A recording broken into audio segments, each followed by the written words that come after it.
ce qui rejoint, à mon avis, un phénomène de triple problème. Une amnésie, ça veut dire effectivement ce qui est passé n'existe pas.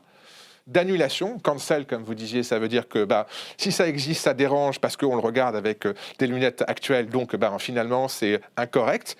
Et puis une grande illusion, qui est qu'on se dit qu'on sait tout.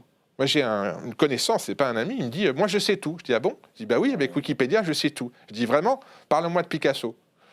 Et en fait, on a l'illusion, parce qu'on a soi-disant accès à tout, qu'on sait tout. Alors, non seulement on ne sait pas tout, mais il faut être éduqué à ce savoir. Il faut pouvoir y donner accès. Et que ce soit comme metteur en scène, auteur ou autre, effectivement, l'enjeu, je trouve, aujourd'hui, c'est de donner accès, de donner les clés pour pouvoir transmettre notamment ces grandes œuvres et accueillir les œuvres du présent. Parce qu'encore une fois, il ne faut pas être rétrograde. Il y a des œuvres aujourd'hui, elles resteront, mais il faut être capable de faire le tri. Ce qui suppose du discernement, et un des problèmes fondamentaux à mon avis aujourd'hui, c'est précisément le manque de discernement, le manque d'esprit critique, l'incapacité à choisir. Vous parlez de crise, la racine de crise, c'est krinein, ce qui distingue, ce qui tranche, ce qui décide.